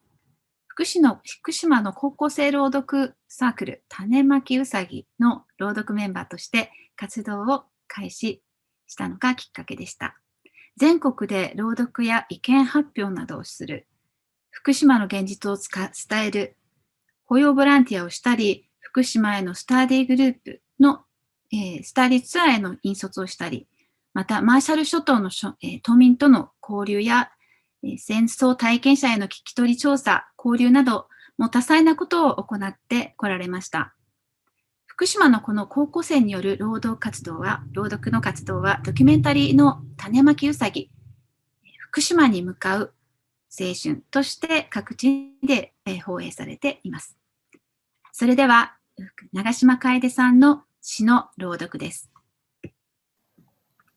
めぐみさん、ありがとうございます。今回朗読する詩は、震災当時、福島の浜通りから避難した小中学生の作文が元になっています。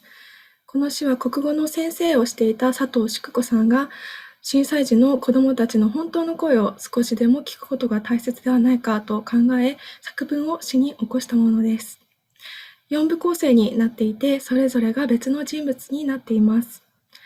小学生が未曾有の震災をどのような心情で過ごしたのか、ぜひ思いを描きながら聞いていただければ幸いです。では、聞いてください。当たり前の生活を。1、パン屋での若者の話。新聞にドイツの原発反対のデモの写真が載っていたよ。そのデモ隊の人が持っていたプラカードに福島と書いてあったでしょ？見た？広島、長崎、福島だって。なんで広島、長崎と並べて福島が書かれているの？原子爆弾に関係あるからでないの？原子爆弾？そうだよ。原子爆弾で被害を受けたのは世界で日本だけでしょ？テレビでドイツ人が言っていたよ。日本は原子爆弾の被害を受けたのに、どうして原子力発電所を54基も持っているのかって。福島は戦争とは関係ないのに。原子力発電所と戦争とはどう関係しているの？2、3月11日、生活の場を奪われて。3月11日、あの日は卒業式だった。立派になった先輩たちを見て、私も再来年にはあのような凛とした姿で卒業証書をもらうのだ。この体育館を走り回り、ボールを受けた体からは飲み込んだ涙の一滴一滴が輝いて見えてくる。いつにもなくセーラー服の姿が凛々しく見えた。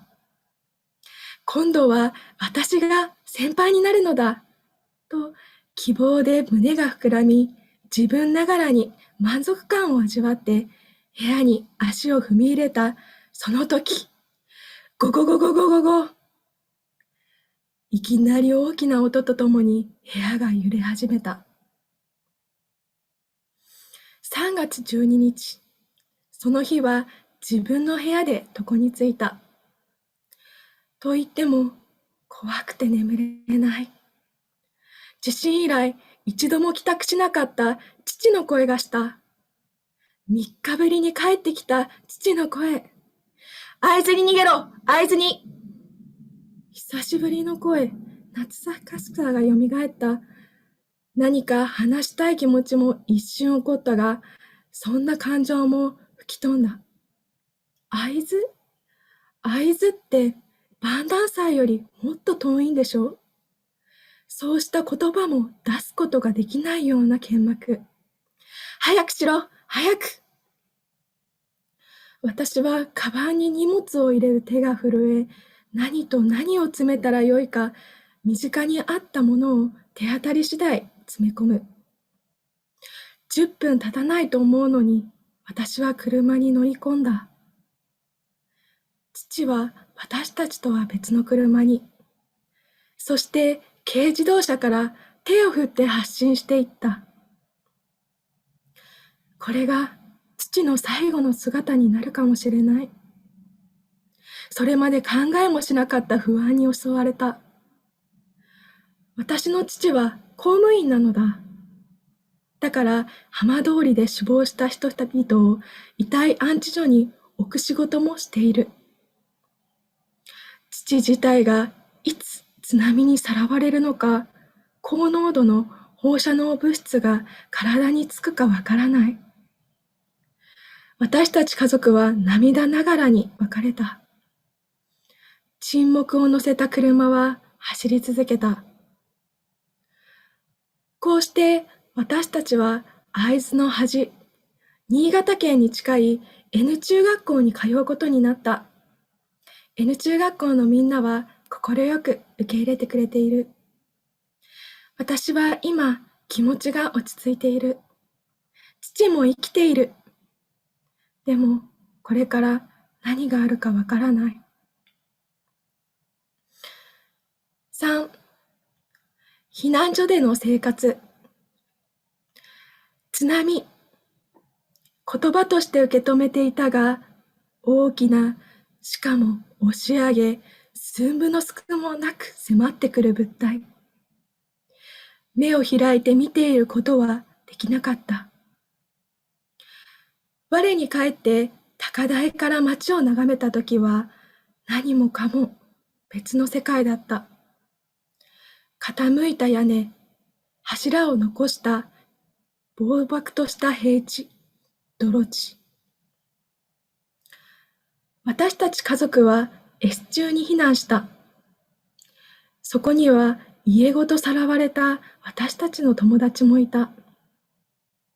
夜はストーブがついていても寒く、トイレの水はなくなり、外の仮設トイレに行くしかなかった。1日目と2日目とは弁当だったが、3日目からは硬い冷たいおにぎりと薄いカブの漬物3枚。お汁は冷えていてお椀に半分以下。とてもひもじくて夜中に水をガブガブ飲んでお腹を満たした。ボランティアさんに聞いたところ、原発の近くの町にはトラックが入ってこなくて、こちらからわざわざ取りに行かなければならないのだという。おじいちゃんは私たちを心配して猪苗代の旅館に連れて行ってくれた。久しぶりのお風呂。私は1日に6回も入った。それになんと豪華な食事。避難所に残っている家族に申し訳なく、かわいそうだった。浜通りから来た人たちは放射能を身につけているということでか、別の旅館に移された。そこでは10日以上も暮らした。帰りに旅館のおかみさんが大変だったね、と笑顔で送ってくれた。私たちはそこから仙台に行くことになった。4、束の間の平和。あれから2ヶ月の時が流れた。私たち家族はゴールデンウィークの中、2日間だけ再会できることになったのだ。私は久しぶりに我が家に帰ったからか、少し変な感じがした。が、嬉しくて家中を駆け回った。階段をドタバタ走り、自分の部屋の戸を開けると、部屋のいい香りが私を迎えてくれた。いつもより部屋が散らかっているのはともかく、中に入って床に座った。窓から入ってくる光でフローリングがピカピカに見えた。私はこれだけで満足感を味わった。そして猫も久しぶりに私たちが戻った喜びでか、家中を駆け回って遊んでいた。母もソファーに座って嬉しそうだった。姉は自分の部屋でリラックスして、やっぱり家はいいと言った。みんなが幸せそうだった。そして父はいつもより早く帰ってきた。嬉しかった。父が元気そうで何よりだった。これが普通の生活。私たちはどれだけ幸せな暮らしをしていたのだろう。普通に家に帰り、普通に父が帰ってきて、普通にご飯を食べる。それがどんなに幸せなことなのか、私には分かった。私は心の中でつぶやいた。帰ってきてよかった。でも完全に帰ったわけではないことを忘れてはいけない。たった2日しかこの家にはいられないということを。迫り来る時間をどうにか止めていたい。明日朝にはこの家を出なければならないのだ。ご清聴ありがとうございました。Thank you, Kaede, for such a wonderful experience to be brought back into, I think, what people were actually experiencing and the emotions they would have been feeling in the events.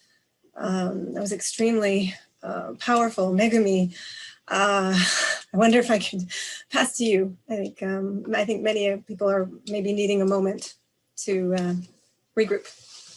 そうですね。ジャッキーの言う通り、私もかえちゃんの詩を何度か、シアトルでも詩の朗読をしてもらいましたし、この詩を聞いたことがあるんですが、その度に本当にこう私自身は息が詰まるような気持ちになったり、その福島の小学生、中学生たちがこんな経験をしたんだっていうところに、自分がそこにこうタイムトリップしていったような、そんな気持ちになりました。皆さんはどういうふうに感じられたでしょうか。かえちゃんありがとうございました。ありがとうございました。ここでですね、本当に残り時間が短いんですが、せっかくですので、いくつかすでに質問をいただいていると思うので、質問を受けたいと思います。でですね、せっかく皆さん参加してくださったので、もしよかったら、ビデオをオンにしていただけますか？参加した方の方たち。かりちゃん、ビデオオンにできますかね？ Jackie, are we gonna have the photo session now? And as we prepare to select the first question, we would also invite all participants, everyone listening in today, to join. So we may, for those who feel comfortable showing their face, we would like to take a photo to commemorate today's wonderful event with all of your participation. Do, if you feel comfortable, turn your videos on and we can take a moment to take the photos. And I will maybe give the call instructions for 1, 2, 3 cheese. And we have many people on the call today, so we might need to do it 3 times to get all 3 slides. So our staff for Women's Eye will help support on taking the photo. If everyone is almost ready with their cameras on, maybe I will begin. So if everyone could please make a nice pose as you wish, looking at the camera, and we'll take the first photo. 1, 2, 3. Cheese. Okay. And we will do one more. 1, 2, 3. Cheese. And one last time. 1, 2, 3. Cheese.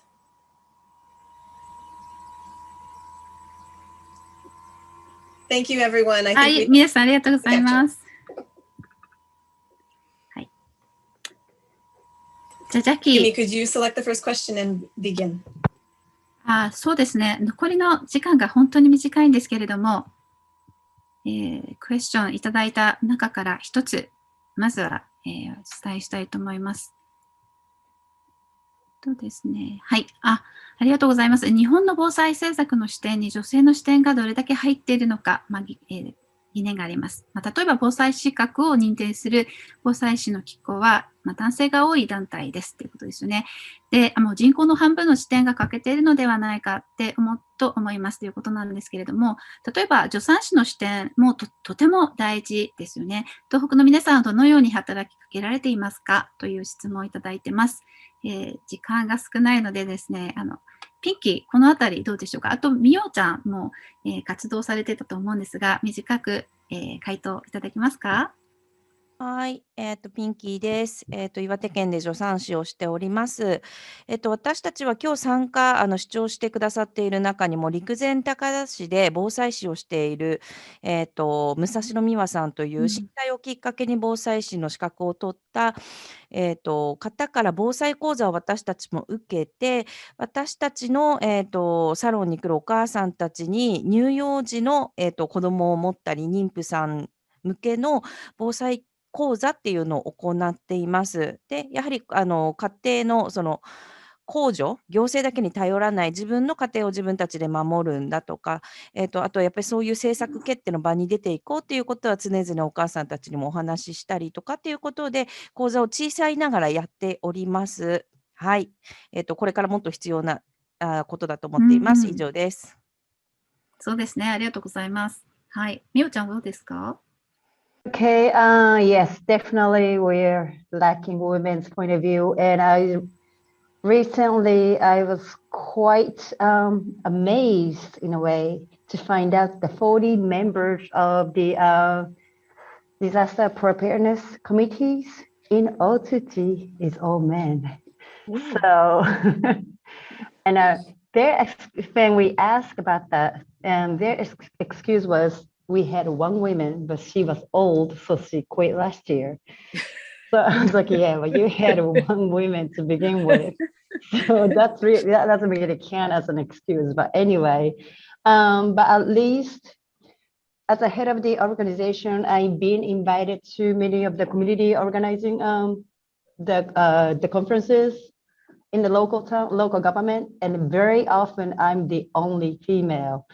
So right now I'm using my voice to raise awareness, to point out to the men in the room, said, hey, do you see this? Something wrong with this picture, that I'm the only woman? And I am outsider, although I live in Otsuchi, so I cannot represent all the voices of women. So not for the disaster preparedness committee, but at a different committee, since the mayor was present, I raised the issue about a year ago. And at the end of this fiscal year, we just had a meeting too. And I say, hey, I pointed out this issue the beginning of last April. I don't see anything happening. So I see you, Mayor, here. So I'm asking you to increase the numbers of women. So at the next agenda for the agenda for the next meeting, they're going to increase the number of women. So I think that's the least I can do since I'm in a position to raise my voice. So I think a lot of women who are here are in the position as well. So I feel that I'm privileged to be in the position, so I have to do it, but still it's a long way to go, but it's beginning. So I'm going to continue to push through some of the doors for other women. And also, just like Pinky said, we also have to empower women to participate in those meetings too, because there's a lot of times when we invite them, they're too shy to be involved.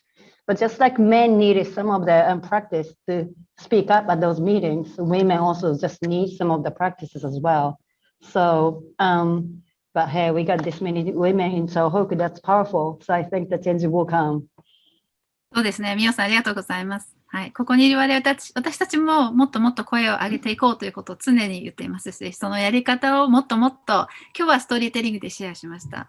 そういうやり方もぜひシェアしていきたいですね。はい。Jackie, could you just pick one question and then we might have to close space. ごめんなさい。ジャッキー、すいません。英語を喋ってしました。ジャッキー、じゃあ、一つ質問を選んで、その後、そろそろお時間となります。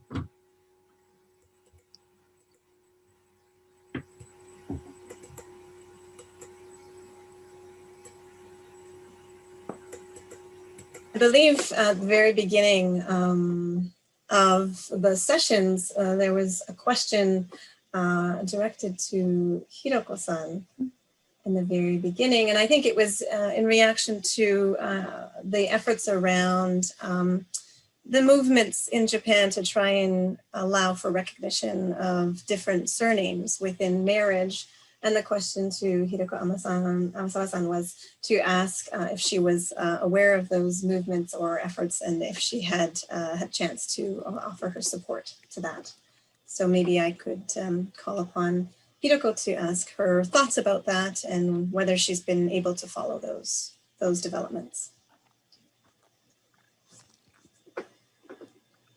そうですね。今、やっぱり世界中で多分議題に上がっていること、そして日本でもかなり話題になっている課題だとは思うんですけれども、まずはやはり、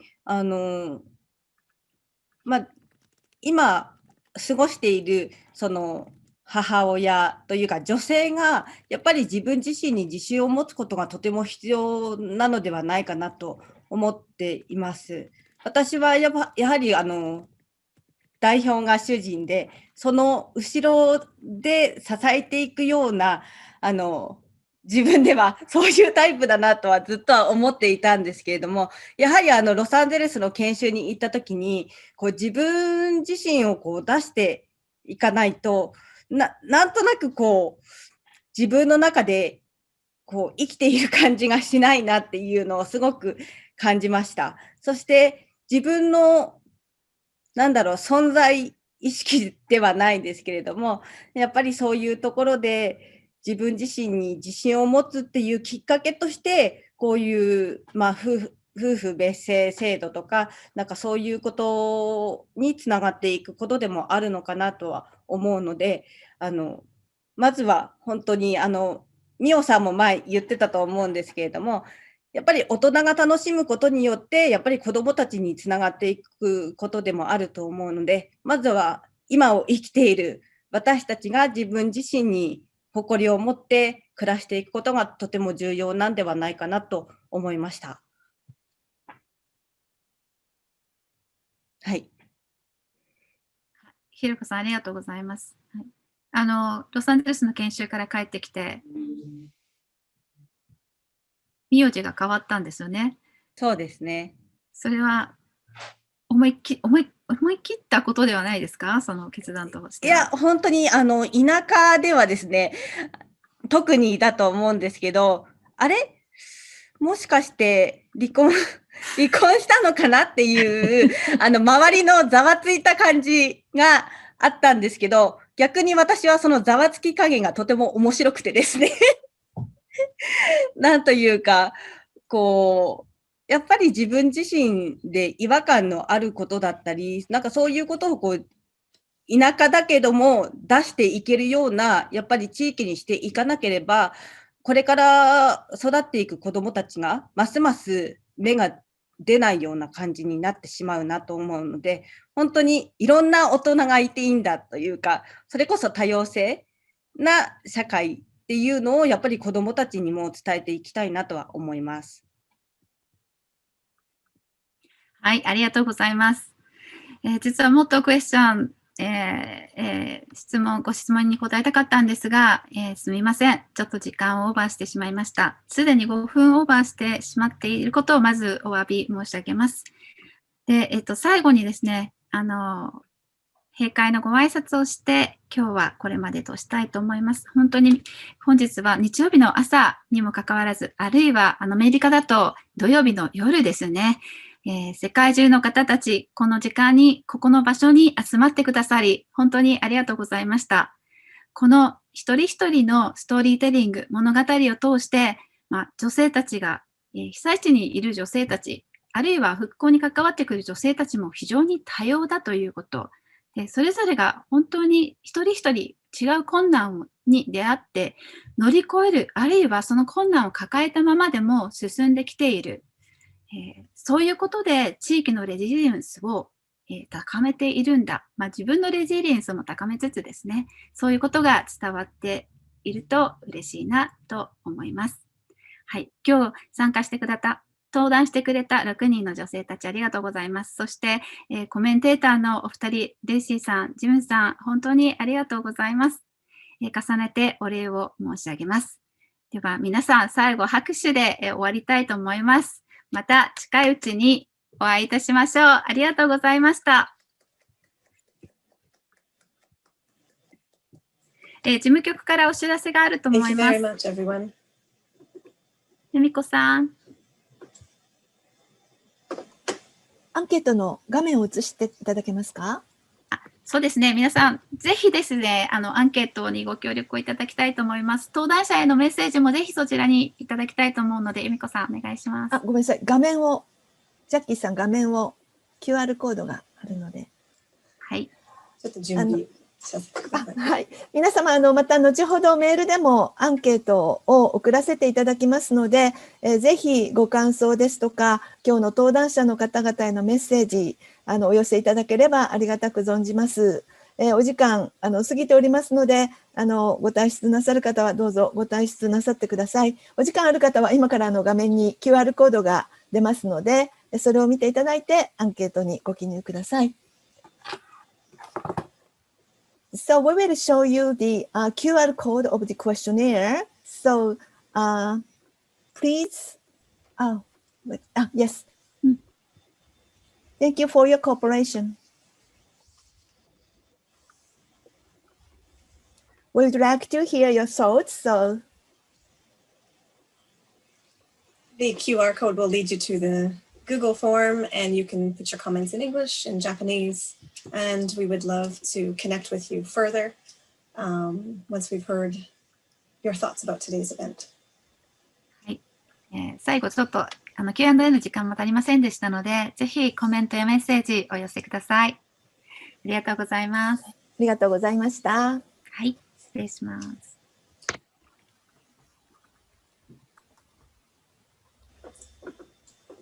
Yumiko-san, could you add the Google link into the chat window, maybe perhaps as well? Let me.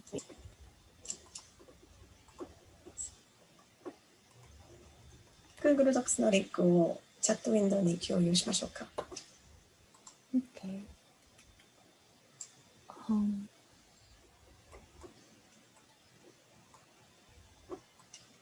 We will also share the link to the feedback form on the Facebook page for Women's Eye and the Facebook page for enjoi Diversity and Innovations. You can also find it there.